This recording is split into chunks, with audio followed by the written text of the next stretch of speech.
And we're joined by Wilco again. We just heard about Gregg Nigl in our 2019 March Madness Rewind, but Wilco here is going to go a little more in depth. Wilco, you covered the Gregg Nigl story. You were tracking brackets the year this went down. Talk us through what happened from your perspective covering it. Yeah, so back when I was just a baby bracket historian, we were tracking brackets for a long time. And just to preface this, we can only really track brackets that are online. So someone may have a perfect bracket that went 63 for 63, taped to their fridge somewhere. Unfortunately, that's not going to count for us. But yeah, we've been tracking brackets across all the major bracket games. So our game, Bracket Challenge, ESPN, Yahoo, CBS, all of these games. And before 2019, the best we had ever seen was 39 games in a row, which is very, very impressive, mind you. But Gregg Nigl in 2019 would shatter that record. So we usually track brackets on Thursday and Friday. A lot of times on Fridays, those brackets are busted. We see no more perfect brackets. Every once in a while, we'll go into a Saturday, into the second round with a couple perfect brackets remaining. This time, Gregg Nigl managed to stay around up until the Sweet 16, so through the first two rounds. That year, we had after two games, 25% of our brackets were still perfect. So 75% of brackets lasted less than two games before they were busted. By the end of the first day, so 16 games through the first round, it was under 1% of brackets were still perfect.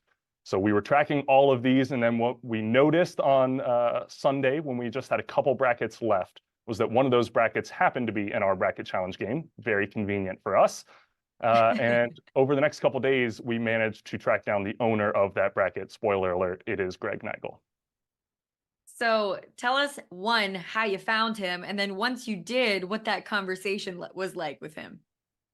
Yeah, so we had an email to work with, did a little bit of research on our side and found out that he was a neuropsychologist in Columbus, as all bracket specialists obviously are. And we were able to call his office. He wasn't there. He was on a road trip across the country.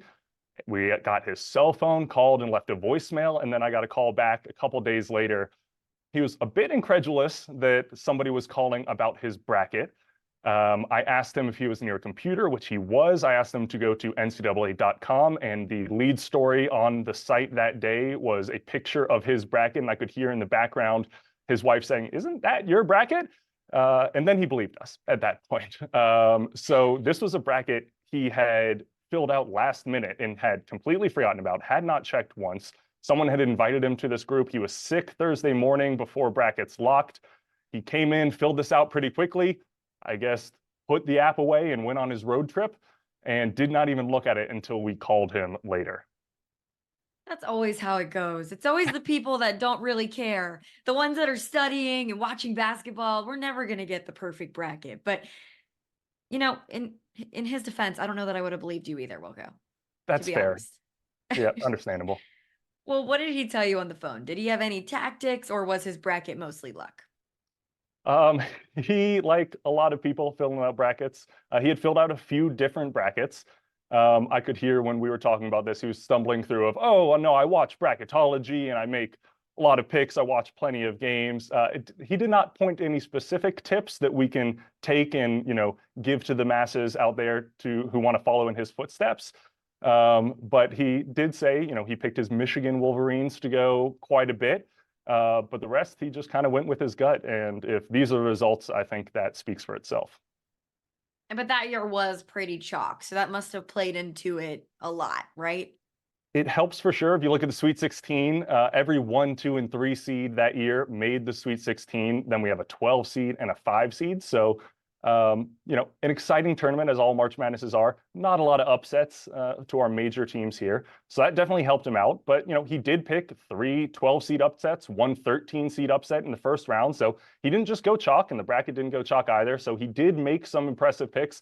And again, like we've talked about, like Stats talked about earlier, everyone can maybe pick one of those big upsets. It's also a lot of times about the upsets that you don't pick. So managing to pick the correct higher seeds to not get upset is, may not look as impressive on paper.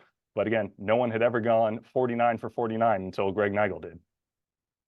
And how did the bracket end up actually finishing? We know early round picks don't hold a ton of weight in the bracket challenge game, so it might have made the most headlines, but I'm guessing not the most points. Yeah, it's not the happiest end to this story. Yeah. One of the tournament sponsors, Buick, actually flew Gregg out to the Sweet 16 to watch his Michigan Wolverines play. There were cameras on him. Everyone wanted to know about his bracket and about his picks. The first game of the Sweet 16, he got correct. So we were starting that streak again, 49 for 49. And then he got an incorrect pick. His first miss was in the 50th game of the tournament, and it was really downhill from there. He went 5 for 14 after his 49 for 49 start. He got one of the four Final Four teams, nobody in the championship. And, as we can see, this is one of those lessons about what's so important in bracket picking is that Final Four. Those first round picks, there are 32 of them. Each one of them is worth just 1 point. And Gregg had gotten 32 for 32. That's worth the same as picking the national champion, though. So that one pick later is obviously way more valuable than all of the picks that you're making early on. So Gregg, again, not a great ending for his bracket. He ended up in about 240,000th place, but still, he is first place in our hearts and in the history of perfect brackets. And hey, we're still talking about him right now. We've got a graphic with a fake plaque, an award for him. So pretty cool. Do you think, Wilco, that this could ever happen again?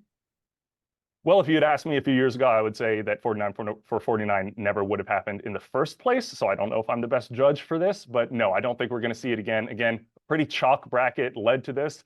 And as Gregg may admit to, if you push him, there's a lot of luck that goes into picking some of these. This was one of however many brackets he picked. It's impressive to pick 49 for 49. So impressive that I don't think we will ever see that again.